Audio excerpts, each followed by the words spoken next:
Welcome to Behind Enemy Lines. Tonight, we are interviewing another candidate that's running in Illinois. And again, it's really been the focus here is how do we flip in Illinois red? We've got to push back from what Pritzker's doing. We focused on a number of different issues with various candidates. But tonight, Mickey, I don't know if you want to go ahead and introduce our guest tonight, and then we'll get things going. Yeah, absolutely. I'm really excited. We've got Ted Dabrowski here, who's a very conservative candidate, and I'm excited about that. He shares a lot of the same views as me, so I'm excited to get into it. I've got some questions. Not all these are necessarily from me. I collected them from a lot of people up in Lake County in the Republican and conservative world. So I'm ready when you guys are. I know we got limited time tonight. Well, thank you guys for having me on. Yeah. Well, thanks Ted, for being how are here. you? Ted, I'll let you start with a little introduction on yourself. Tell everybody who you are, and then I'll hit some questions. Yeah, so Ted Dabrowski, I'm a son of immigrants. Both of my parents were immigrants to Chicago. My mom from Ecuador as a 19-year-old, my dad from Poland as a 22-year-old, and they're both became U.S. citizens. That's important to state. They came here legally, and yes, I was born here, and I had a chance with parents who lived the American dream. They stressed education on me. And I used that to advance, and I got to have an international career. But I worked in Mexico for 6 years. I worked in Poland for 9, and just had an amazing career in finance and banking, and raised a family overseas. My wife of 30 years. We had 4 children, now young adults, and they're in different parts of the country. And for the last 15 years, I've been fighting the problems in Illinois with Illinois Policy Institute, and then with WirePoints. And my work has been to just expose how bad things are under Democrats, and most recently under Governor Pritzker, and to try to provide the solutions. I got my start in pensions. I did a lot of work on the pension crisis, so I know that deeply. Then I moved to taxes and budgeting, and have been attacking that part. And most recently, I've been exposing just how bad our schools are, and laying out the solutions like school choice, universal school choice, things like that. And I got to work with grassroots across the country, across the state. I've worked with great legislators like Tom Morrison and Jeannie Ives, who recently endorsed me. And I got to know how the sausage is made and why it tastes so bad. And so I'm hungry to help fix Illinois. We should be a top 5 state. We should be one of the best states in the country, with all the great assets we have. And instead, we're losing people under Governor Pritzker. It's too expensive to live here. There aren't enough good jobs. Kids can't read. And I want to fight hard. I'm running because I want to flip all that on its head and make this state the great state it should be. Yeah, I was That's great.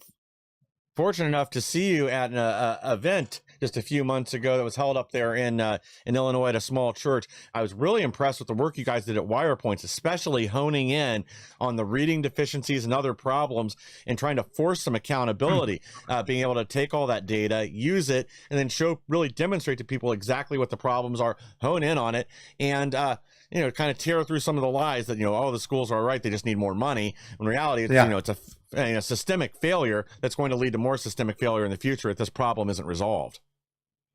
Yeah, it's the biggest problem. Of course, crime is the immediate problem, because you can't have a functioning state. You can't function at all if we have the crime that we have here. People are going to leave, and we just our state will be nothing. But the long term issue is education. If our kids can't read, they can't be great citizens. We can't have a republic. You can't have a workforce, and it just creates more dependency and more crime. So I'm obsessed about literacy, and I'm obsessed about school choice too, because the bureaucrats have not fixed anything in 50 years plus. And we can't wait more and more generations to hope that they fix schools, especially with the amount we spend, right? We're at CPS, we're spending $32,000 a kid right now. And if you look at it, just 9% of Black children can do math at grade level in all of CPS. Wow. It's a massive failure. So it's an obsession of mine to fix these things and to force accountability. Yeah. Ted, what do you see the biggest challenges that are going to be facing a conservative candidate such as yourself running in 2026 against Pritzker? Well, the fact is, Governor Pritzker never tells the truth about things, and since he owns the press, since he spent over $400 million on campaigns the last 2 cycles, he's kind of controlling the messaging out there, and that's the biggest challenge we have. The good news is that, even though he spent all that money, controls all the press, he only got 54.9% of the vote last time. And so, since then, he's had the illegal immigration crisis and all the blame he deserves for the sanctuary state and welcoming policies and spending money on illegal immigrants over the last few years. He's had the problem with gerrymandering he's been exposed for. He's got the problem of crime that he's battling with Trump. So he's not in great shape. He's vulnerable. He's extremely vulnerable. So that's the good news. The bad news is that he's got billions and he controls the media. So those are the big battles we have to have. Is we have to overcome what he says and how the press defends him. But I think we've got the truth on our side. So that's the good news. Absolutely. The other thing I think it's going to take besides the truth is some money too. Mhm. One of the Yeah. questions that came up are who are some of your biggest donors and what are your plans for fundraising? Well, that this to beat Pritzker. And here, let me explain something about my the way I'm handling this. From my opinion, we've lost a lot of conservatives to Florida. We lost a lot of them to Tennessee and to Texas. So to win in Illinois, we've got to be persuasive with centrists, some of those who voted for Pritzker and are tired of what they see. You got black disenfranchised blacks because of the Yes. illegal immigration. So we have to go out and persuade people that Pritzker policies are horrific. They destroyed the state, and that they need to try something new. So we have to be strong with a base, but we have to go pick up Latinos. We saw they voted for Trump. There's the disenfranchised blacks who will vote for Trump, and I think there's a whole bunch of moms who put up with the stuff in the suburbs over COVID and all that. But I think there's a whole bunch who don't like their parental rights being taken away like they have been. And so we have to be smart about how to bring them in. So that's strategy number one. Strategy number two is we have to bring a broad base of donors from downstate, from Chicago, our conservative donors, and bring them all together, because what we've had the last two cycles, right? We've had a circular firing squad between Republicans in going after trying to choose a governor candidate. So Yes. we have to stop that. And so my strategy has been, look, there's a bunch of guys in Chicago. Most of them are wealthy Republicans, but they are big corporate leaders, and they don't like Johnson. They hate the crime. They hate what's happening to Chicago, the economic engine of this state. There's and I'll come back to Dick Uihlein. There's the conservative donors like Dick Uihlein. There are also some good conservative donors downstate, and I've happened to be able to pick up quite a few of those across the board. And for me, that strategy of unifying and finding a broad base of donors is key to winning the state. And I think living in Cook County, I live in Cook County. My running mate Carrie Mendoza, Dr. Mendoza, she lives in Cook County. Putting that broad coalition is key to winning Cook County and the suburbs. And that's not winning Cook County, the suburbs, but getting enough votes there so that we can get over the top for a statewide race. And most important, though, is that Dick Uihlein joined our camp late last week. He is not funding the Bailey campaign. He has left the Bailey campaign and now is with us. And we're getting that good conservative base of donors and a broad base of donors as well. And that's key for winning. It's key for being the best candidate to take on Pritzker, because in the end, for the primary decision, voters in the Republican Party will have to choose somebody in the primary, and they've got to pick the guy that can beat Pritzker. And if you look at my broad base of donors, I'm that guy. Absolutely. And if you do win the primary, what's your plan for helping downline candidates as well? Well, so this is something, Wire Points, I've done this work for a long time. I've been pointing out the data, pointing out the solutions, pointing out how to message these things. I would love to help everybody up and down the ballot on making sure. Look, I know the property taxes in each county. I know the school results in each county. I would want to help every single candidate have the power to call out against their competition or against the incumbents or whatever it is. Use that data in their favor. Use that messaging in their favor. And because I've been doing this so long, and I've already done this over the last 15 years, I can work closely with everybody up and down the ballot, and I think that's a huge benefit. We need to be up and down the ballot. We need to be coordinated. We need to be smart, because the other side is so damn coordinated, and they do it. We don't, and I think this is our big chance for me to lead that effort. Yeah, and I Absolutely. really think This is a question really real think- quick. Let me get through this Sure, one. go ahead. Sorry. If you don't make it through the primary, will you support whoever does? Yeah, of course I will. Obviously, that might change if somebody else enters out of nowhere, and you have to decide how that plays out. But knowing who everybody is now, yeah, I will. I will. We need a united party, and I think Pritzker has been destructive. His policies have been destructive, and we can talk about that. I can tell you about every single metric that matters, whether it's economic or wages or schools or crime or out migration. All those things have been horrible in the last 7 years under Pritzker, and I'm the one that can prosecute that because this is what I do. I study it, I know it, and Governor Pritzker in a debate could never try to pull one over me because I know the data against him. Yes, and to the point that you made earlier, I mean, I think you guys really are in a position right now to take advantage of that sentiment. I think a lot of people in Illinois are sick of the policy they've seen rolled out for the last, I don't know how many years out there, but especially under Pritzker, as you guys have dealt with this invasion coming in. The whole entire south of Chicago is sick and tired of what they've seen. They've seen their neighborhoods being destroyed, and they're ready for an alternative. They just need somebody that they can kind of coalesce around and be an alternative to what they've seen from the left. Especially as things have gotten more and more radical throughout the last couple of years. I don't know if it's just TDS and hyperdrive or what it is, but I know for a fact that people in Chicago, around Chicago, and probably around all of Illinois are finally ready to look at alternatives, that they can't go on with what they're dealing with now, that it just continues to get worse and worse as the state basically is in a slow motion implosion. Yeah, I mean, you're absolutely right. And all you have to do is look at just how extreme we are. Everything we do is extreme in Illinois. And that's Governor Pritzker and Brandon Johnson. They're both extremists, and they're extremists to the far left. And I think they've moved so far beyond the everyday Illinoisan who just wants, again, I just want an affordable place to live, and that's become very tough.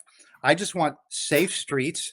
I want my schools to be good and they teach my children, and I don't want to see my neighbors keep leaving. And I'm watching this state and this great cities that we have, whether it's Decatur or Peoria or Rockford, they're all struggling. I spend a lot of time traveling the state, and I spent a lot of time in Decatur, and I've of course now as a candidate I'm going everywhere. I've seen the problems we have. I see the potential. I tell you, this is an amazing thing too.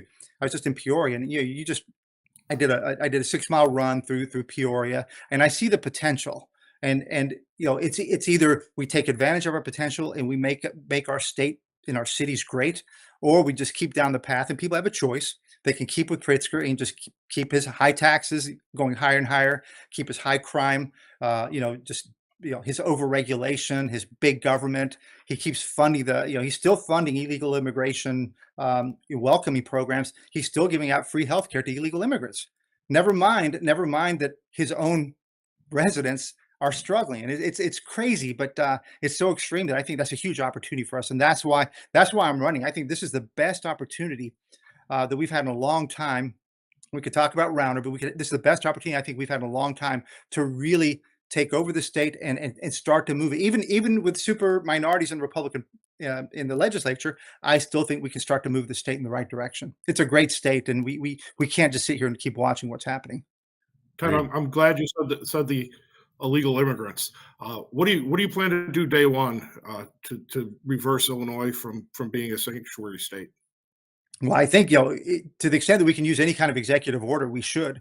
Of course, we have the Trust Act as a law, the sanctuary city status as a law. But I've been looking at Florida.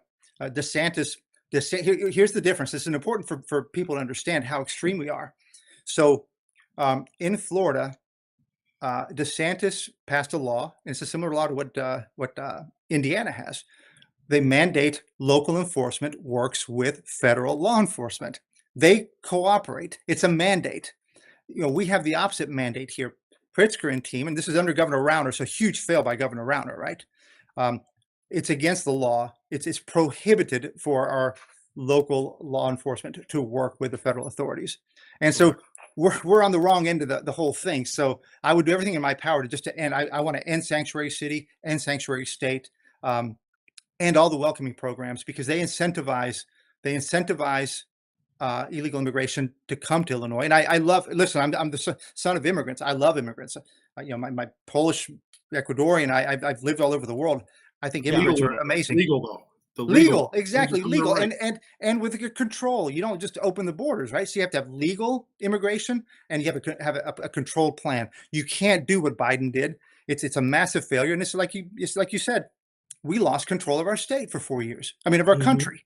And with the welcoming programs, and when you hand out billions of dollars, well, guess where they're going to come?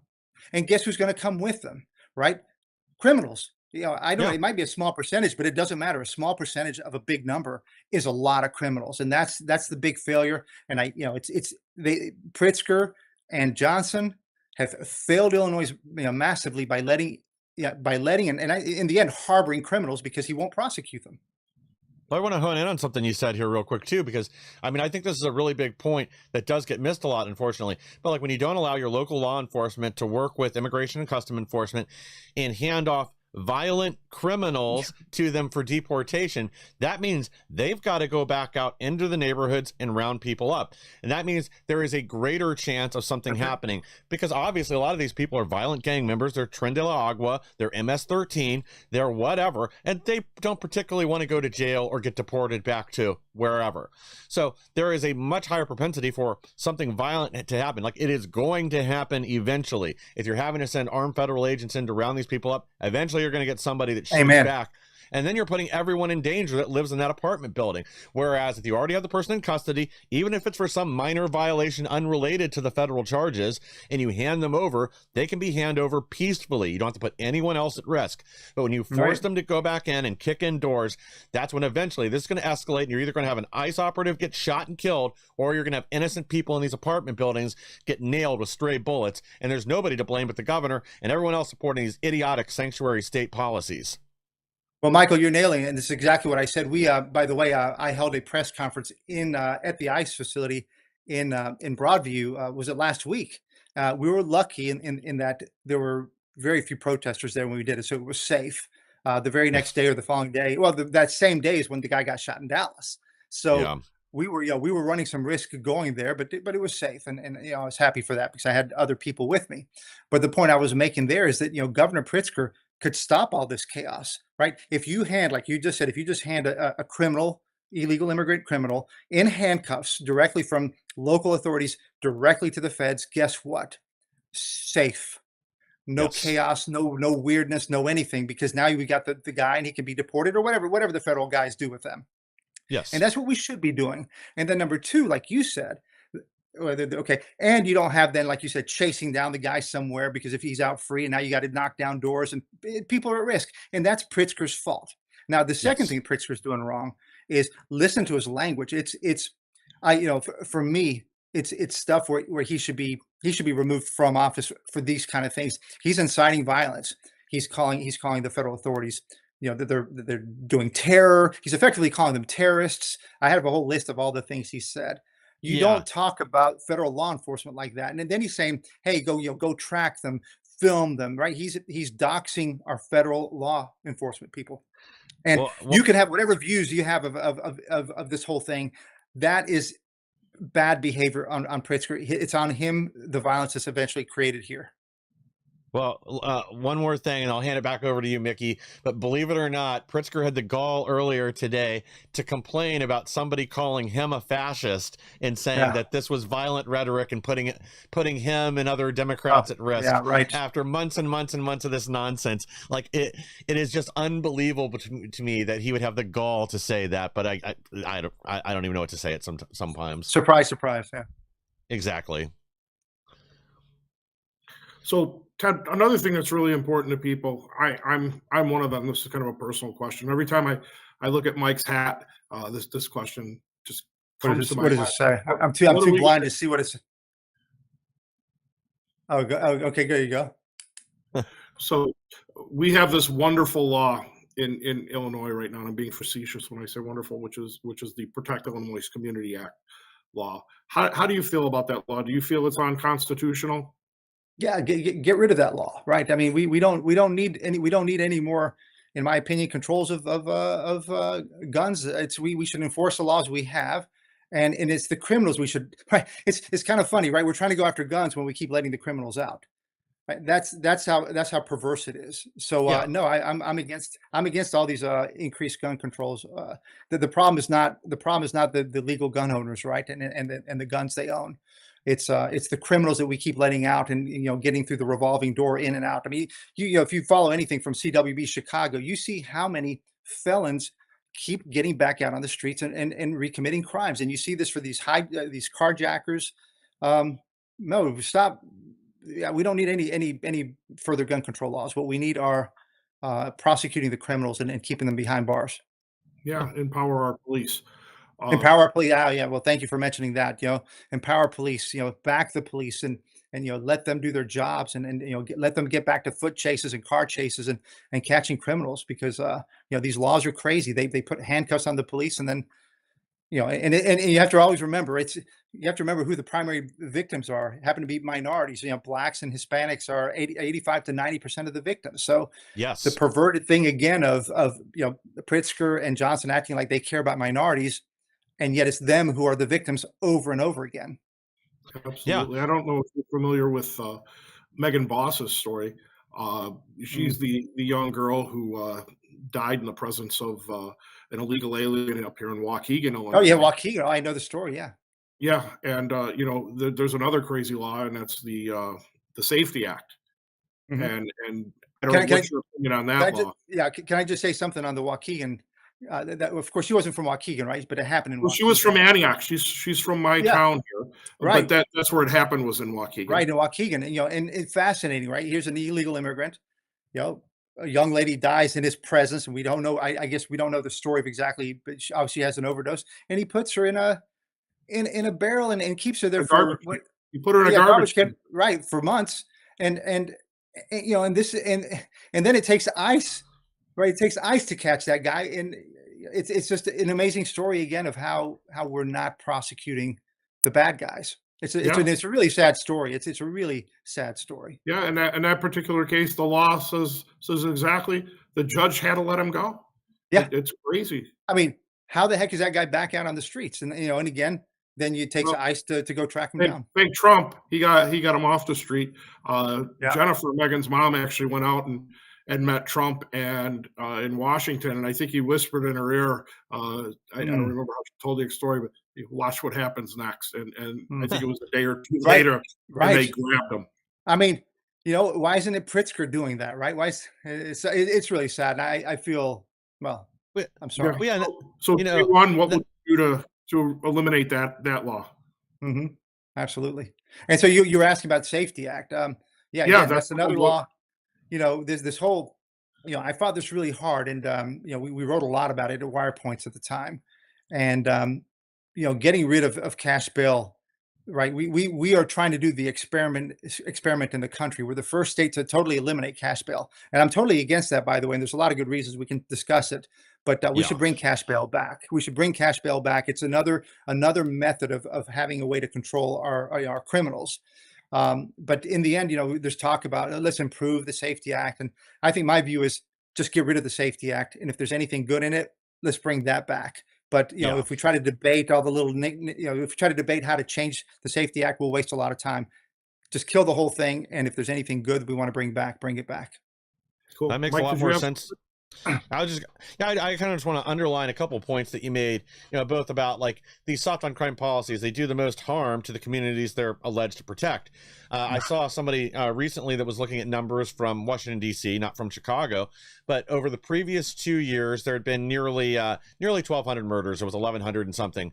Guys, guess how many of those do you think were from white, Hispanic, or Asian victims? Give me your best guess. What percentage of the homicides?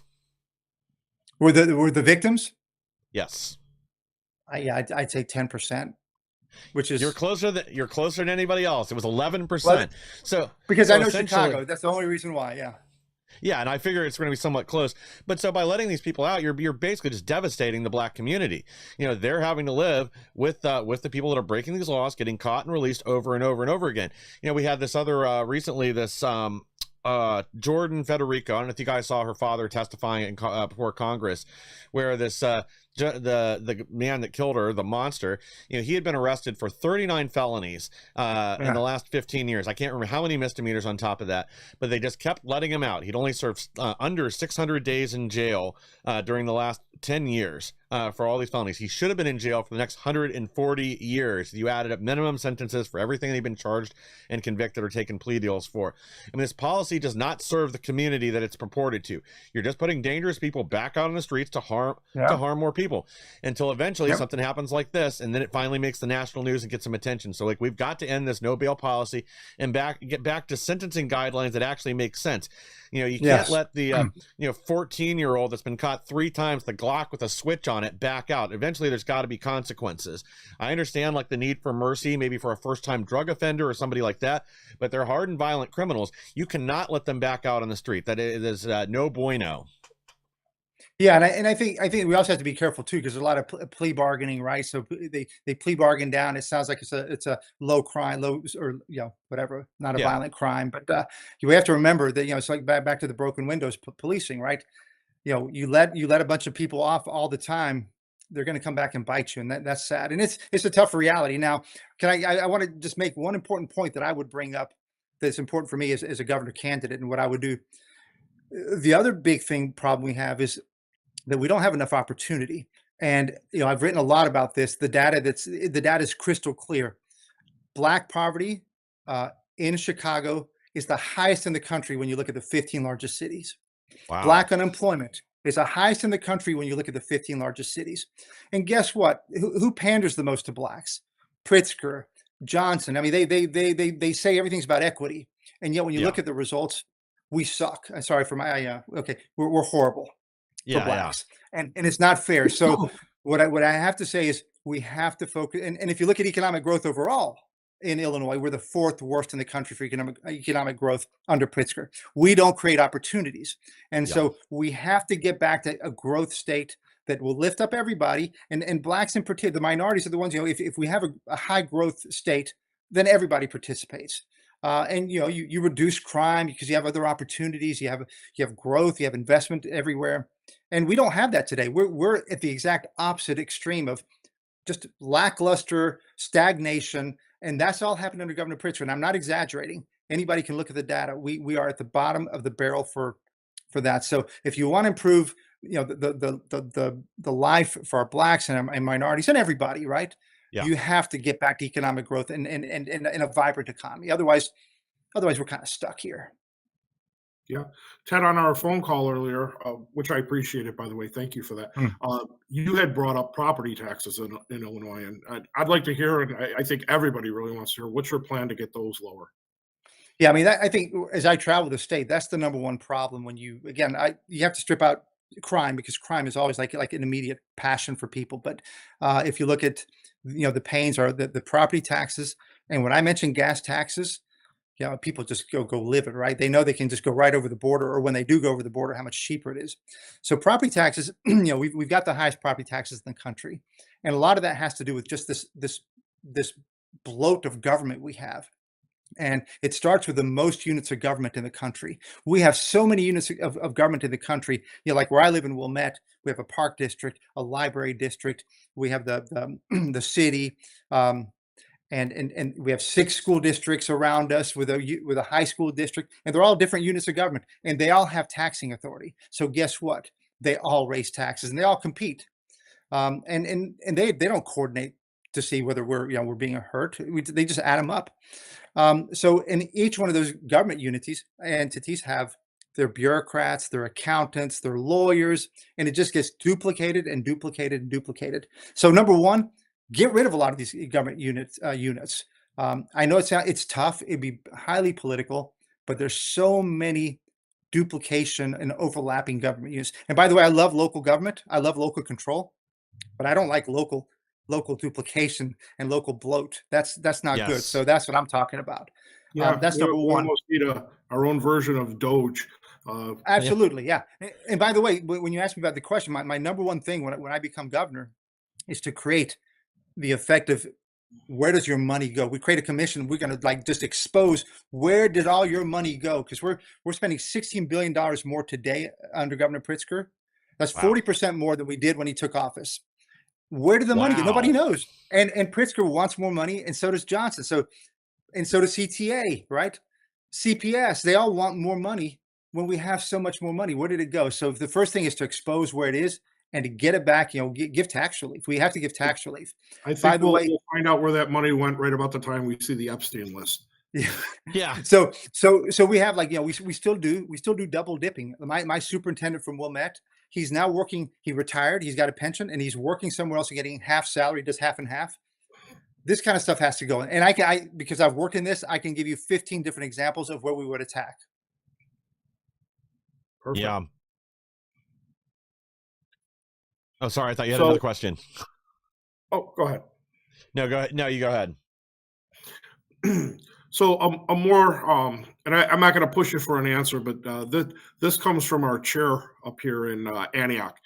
He wanted me to invite you out on October 23rd, and I know you had indicated to me you're going to check with your scheduling team. So we hope you can make it. We're doing a big fundraising fish fry. Antioch is probably the most conservative place in the state of Illinois, and I think it's a great place to bring your message and speak and visit with us. So if you could get back to me soon on that and let me know if you can make it, I'd like to. Yeah, I mean, I'd love to be there. I just got to make sure, when so many things are coming in, I don't want to like double book and triple book and then tell somebody wrong. So I will definitely check that. I'd love to be there for sure. Perfect. Yeah, just let me know on that. Mike, did you have something? I did, but I don't remember what I was going to ask now. So sorry. Go ahead. That happens all the time when my wife asked me where I was. Hang on. Yeah. So, have you, Ted, have you spoken with anybody from the RNC about getting support yet? I just met Joe Gruters recently. He was here. He's the new RNC head, and had a great lunch with him. And they're looking at Illinois, and I don't think they're going to. Well, I don't think they're going to get into the primary, but I have not yet. But for me, my goal is just to make sure I get out to the county. I've been traveling a lot throughout the state, and the goal is to get out there and meet as many people as I can, get to Antioch. But I'm having a great time meeting people. And it's so much fun to just meet the different crowd, listen to people. You got to listen because there are a lot of people who have, either ideas. And I've heard a couple of great ideas, by the way. I can't share one because it was so good. I want to hold it for myself. But listening to problems and making sure we understand what's bothering people and what's the best way to fix Illinois. Absolutely. So you've been meeting with people. You've probably been around some other candidates and that. What down ballot candidates do you think have the greatest chances right now that you've met? Down ballot. Well, I'm not sure. I'm not sure if I can immediately come and tell you which ones have the best chances. What I do get excited about, and which is what one of you asked earlier, is about helping it right down ballot. When I look, I just put out a tweet today, and what's fascinating is Adam, which is a group that does a property tax analysis across the country. They so here you go. There's 384 metropolitan areas in the country. So they break down the whole country into 384 metropolitan areas, and the one with the number one in the country with the highest property taxes. The metropolitan area, the highest in the country, is Rockford. It's number one in the country. What's amazing is number two in the country is Chicago, Naperville, Elgin metropolitan area. Number three in the country. Now I'm talking about the country where we're dominating the list here. Number three is Peoria. Yeah. Number four is Champaign, Urbana. And number six is Springfield. So we missed number five is Trenton, New Jersey. So when you ask me about the down ballot, I want to work with them to hammer to know that data, how to use it, and of course they'll have to use their own marketing ideas and messaging, and you got to keep it simple, right? Because people have a hard time with facts, but I want to help them with that. And the same thing with reading results. If I were to give you the reading results to talk about Decatur, it might be 6% of blacks can read a grade level. It's mind-boggling that we've let our educational system get like that. So I would help any candidates in Decatur, any candidates in Rockford. But first I got to take care of the primary. So I have to be a little selfish, not selfish, but I would help anybody right now. Whoever wants help, I'm here to help them. But if I can be the fortunate one to win the primary, I will be a massive partner for anybody who wants that. Well, and to me, it Very sort of good. seems like if you're controlling the top 10 list on the highest property taxes, you better have the best schools in the country, whereas it seems to be quite the Right. opposite. Is there anything that you can do, or what is the battle going to look like to get the schools in Illinois away from a lot of this just nonsense that we've seen infect our education system, the CRT, the DEI, Right. the LGBTQ MS-13 agenda, or whatever you want to call it, and get it back to just teaching reading, writing, arithmetic, our actual history, not this 1619 project BS. What does that battle look like? Because I know you're also there in Chicago, especially. You're going up against one of the most powerful teachers unions in the country. So how hard is it going to be to get reforms back to where we are educating students, not indoctrinating them with leftism? Well, I tell you, one of the things I spent the most time on in recent years is that whole education thing. And this whole thing got started when I did a report. Lori Lightfoot was bragging about the 84% graduation rates in Chicago, and I was like, okay, that might be true because they control who graduates, right? But I looked at the reading results and they were 26%. So we wrote a Good piece on Lord. that and it got national attention. Wall Street Journal and others, they covered it. So I got a call from the Decatur radio station saying they wanted to talk to me about it. So I said, sure, I'll join the Decatur radio. And I looked at the Decatur results and I went to third grade. What I did is I went to third grade reading. I always go to third grade because if you can't read in third grade, you're in big trouble the rest of your school career. Yeah. And since Decatur is largely black, 80% black in terms of the school district, I looked at the black third grade reading results. And it said just 2% of kids could read at grade level. And I was like, What? right. And I said, that's got to be wrong, right? It's a mistake. I went over to the math and it was 1%. And I still couldn't believe it. So I called the school district that same day and they told me it was true. So my colleague and I said, no, we're coming down to visit. So we went down to visit. They told us their problems. And it's the same problems they've had forever. Kids can't read and nobody seemed to care. It's kind of like, well, and again, I'm not trying to dismiss teachers because I know there's a lot of good teachers. I'm not trying to hit the parents. I know there's a lot of good parents, but the system doesn't work anymore. So nobody reads anymore and they just move them to the next grade and they just move them through. We wrote about it. The Wall Street Journal covered it in their editorial, their main editorial. They covered our report, which eventually Pritzker was asked about that report in the last gubernatorial debate. And he laughed it off. He called us right-wing carnival barkers, and he said the data wasn't true. Well, the data was coming from his own state education department. So this is the mess. This is the mess we're in. So when you ask me that question about what we do about it, we have to hammer that fact that our kids can't read, and because we want them to read, we want to obsess with literacy. So we have to plaster it everywhere until parents know what's going on. And then what parents need to know is that in Iowa, every kid in Iowa can access an $8,000 education savings account and go to whatever school they want. Every kid in Indiana can now access an $8,000 voucher and go to whatever school they want.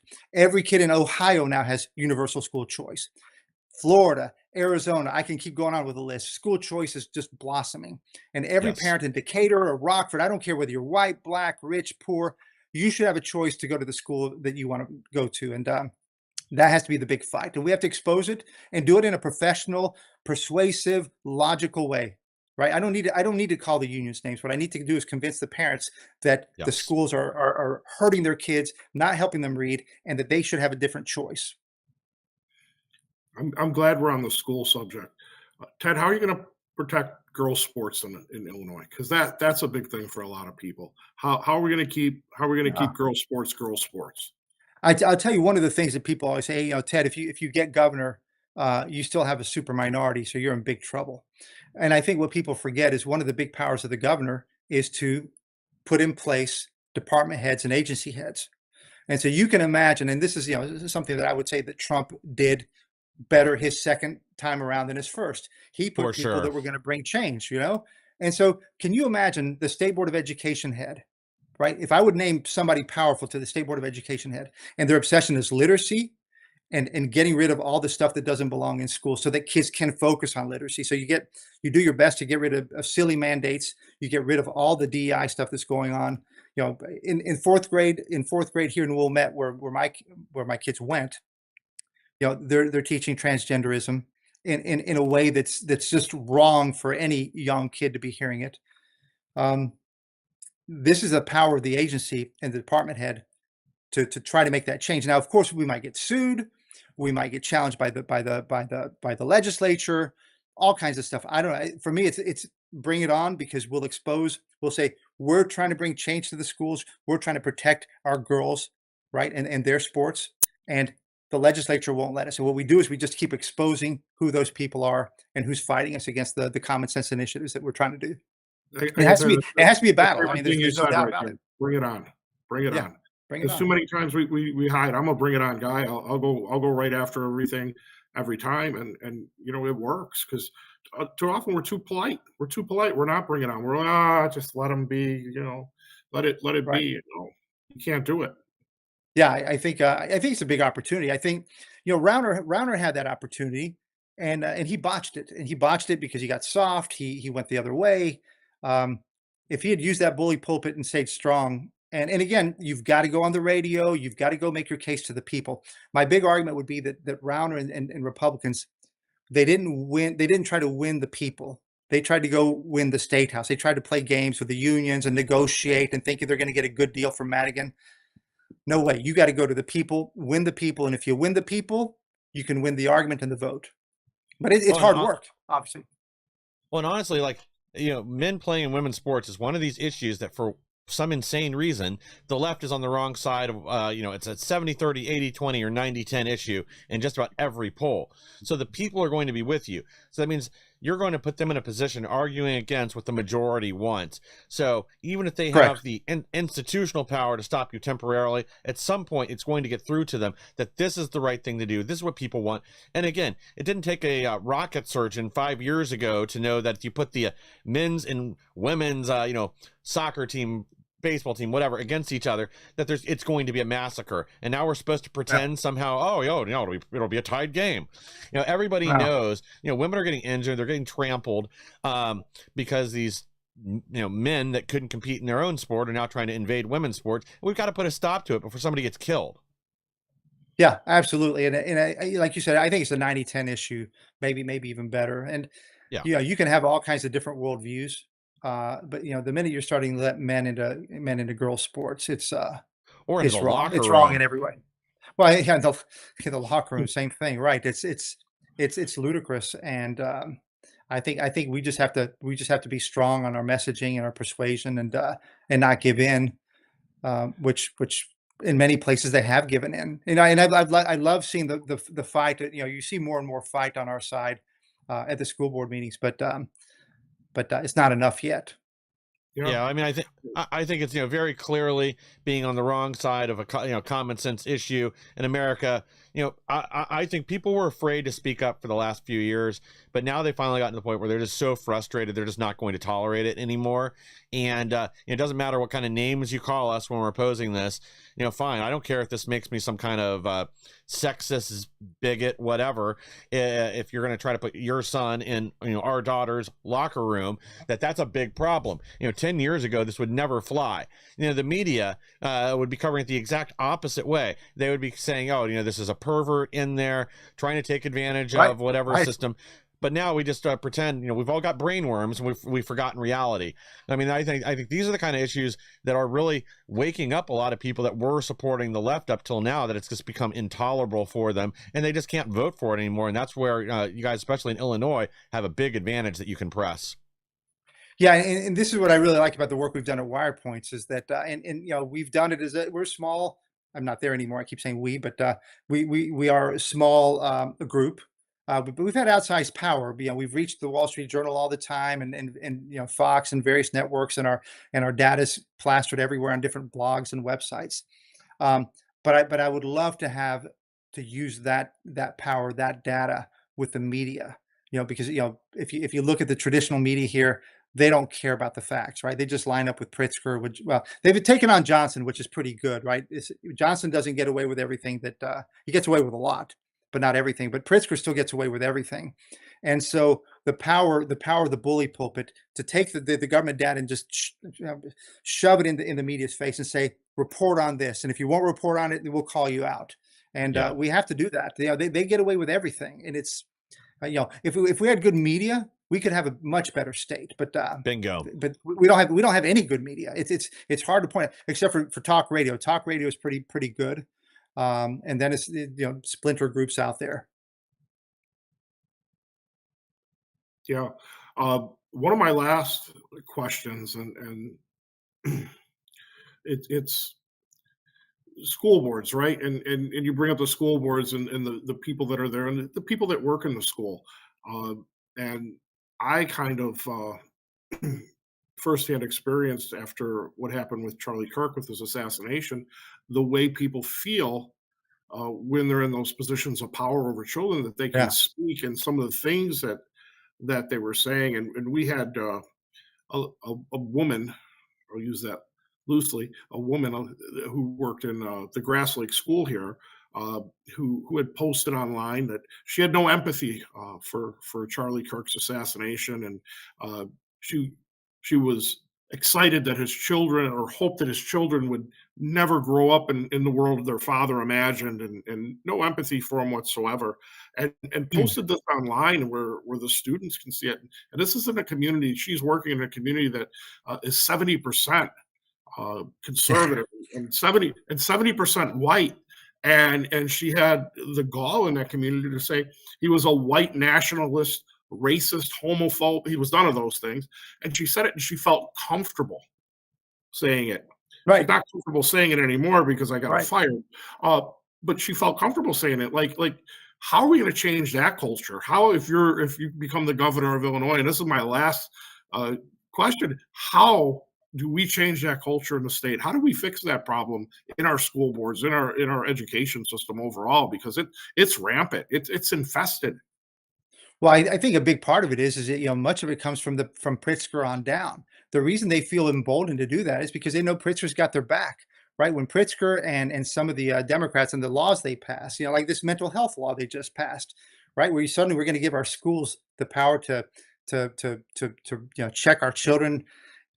That's the kind of stuff that keeps empowering the boards. And so we have to get back to having the big debates at the top level and stop these mandates from coming down. You got this, culturally responsive TRTL, teaching and leading standards, very much DEI heavy stuff that creates a blanket for behavior and an excuse, because what we do is we give the board the excuse of saying, I have to do that because the state mandates that. We have to remove all those things, because otherwise the boards can hide behind everything. And the lawyers can tell the boards, oh, you have to be careful of state mandates.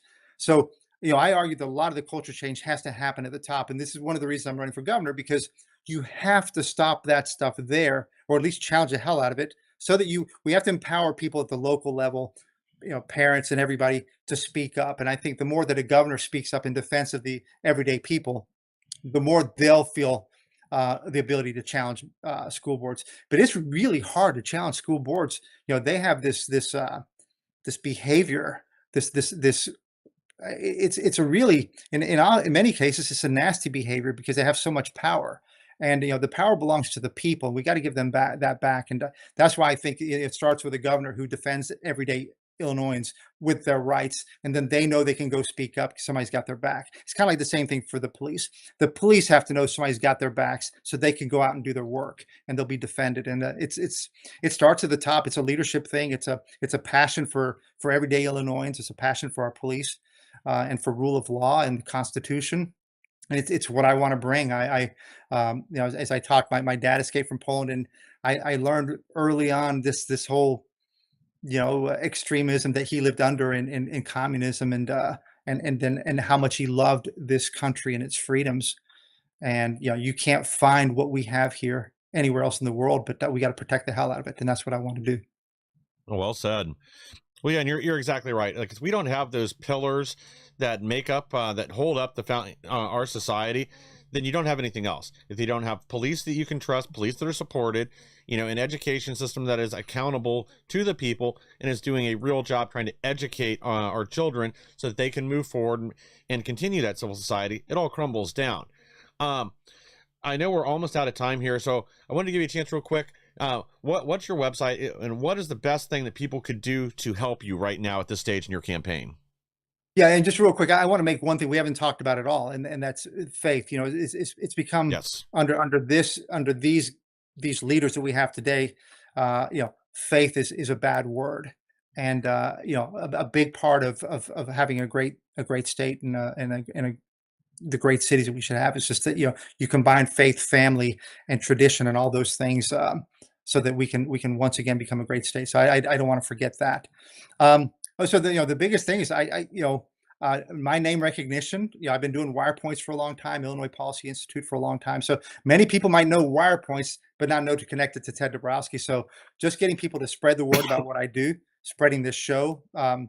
Sign up on our website, volunteer, tedforillinois.com, tedforillinois.com, FOR.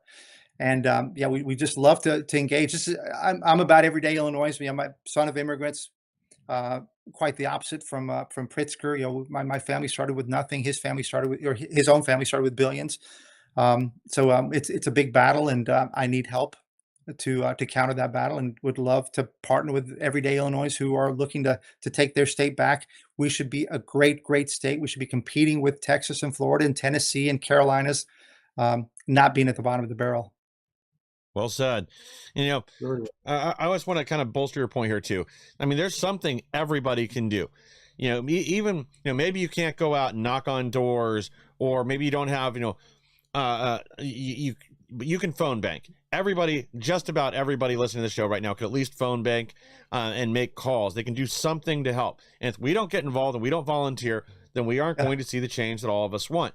Now, not everybody has money to donate, but most people, I think if you budgeted, $5, $10, $15, $20, and in these kind of races, everything matters. This is part of what, the Democrats has made them successful. When they're not laundering money through USAID or the State Department or George Soros, they have a network of small donors that'll pull the last $5 out of their sock and donate it to whoever if they think that's going to make a difference. We've got to start getting in the fight like they do. Something I talk about all the time is either undertaking their tactics, aside from violating the law and assaulting people. But if we want to start really seeing change here, we do have to fight back as hard as they do. So even if you can't afford to make a donation, you can do something. You can volunteer. You can knock on doors. You can hand out flyers. You can make phone calls. And that's the kind of ground pounding that we need to retake Illinois. Everybody I interview, every candidate always tells me Illinois is not a blue state, that it's a red state with a blue city and that controls everything. And I do understand what they mean. But if you guys ever want to get away from that reputation, me as an outsider in Ohio thinking you're a blue state, you're going to have to do something to change it. No, you're absolutely right. And I think we have a real good chance. I think, as I mentioned before, we can cobble together a 50% plus one. So I think the other big thing I want to say is that if your goal is to beat Pritzker, then you got to find the right primary candidate who can do that. And just a short pitch on that is I live, as I mentioned, I live in Cook County. I'm half Latino. I'll be reaching out to the Hispanic community about the struggles they have and the opportunities they have. I'm half Polish. So I'm going to reach out to the Polish community. I know it's a community that's very passionate about many things, and they understand a state or a country that struggled and had huge problems that can come out of it and become great again, like Poland has. So I plan on working with everybody, but I'm the candidate that can beat Pritzker, and so I'm going to be looking for support. And like you said, small donations, sharing our work, putting up signs, volunteering, helping get us petitions to get on the ballot. All those things would be greatly appreciated. Very good. I love it. Ted, Mike, how much time do we have left? We got a minute or two? Yeah, we got a couple minutes. Ted, one thing I want to talk about in the thing I like most, I love your running mate. Can you tell us a little bit about her? Oh, yeah. So I've known Carrie, Dr. Carrie Mendoza. She works, she's 25 years as an emergency doctor. She works in the safety net hospitals down in Southern Cook, and she works in some of the toughest environment. She's taking people who have huge mental health problems to bullet holes. She takes anybody and has to help them and keep them safe. I got to know her because she was a huge opposition. She lives in Glen Coast, so she's also in Cook County, and I got to know her because she was a huge fighter against the masks in schools. She was huge to push for reopening of schools. She didn't like the vaccine mandates. She knew exactly what was happening because she was in the hospitals during COVID in the ER. She's very principled. People wanted me to go find a running mate that would help me geographically or politically. My rule was I want to find somebody who's principled and conservative, and that's what I got with Carrie. And Carrie knows health issues, mental health issues. She approaches all these issues with empathy, but with conservative values, and she's going to be a great asset. Excellent. Well said. Thank you. Well, I think we are probably about out of time if both you guys are kind of ready. Any parting words of wisdom you want to leave our audience with here, Ted? I just think that we have the phenomenal state that we have. It's all intact. We still have our great infrastructure. We still have our great universities. We still have Chicago as this engine. We still have our great history. We have our beautiful land that we have, and the agriculture, the transportation hubs. We have it all. It hasn't broken yet. It feels broken. Some people think it's too late, that they've given up on Illinois. They've left. I still argue it's there. It's just all it takes is a big shift in leadership, and then an optimism. We start to do some of the big reforms that let people know that we're going to take care of them, and companies know that they're not under attack. And the rest of the country say, hey, Illinois is open for business again. Let's go back to Illinois, because we are the 6th largest state. We're massive. So I think that's the big opportunity. And I want to keep that optimism, because I think just like I got to work in Poland and get it out of its mess, I'd love to do that for Illinois. Well said again. Well, again, thank you. We want to stay with you, and we'd love to have you back on again, get future updates on how the campaign's going. So again, thank you for joining us here tonight on Behind Enemy Lines. Thank you guys for having me. Oh, anytime. Welcome back. And same thing, if there's something, even if you can't be on, something you'd like us to address, send it over our way, and we'll make the time for it. To our audience, thank you for joining us here tonight. Please like, share, and subscribe. Help us to grow so we can bring more people the news the mainstream media doesn't want you to hear. And we'll be back again next week on Tuesday with even more. Thanks again, guys.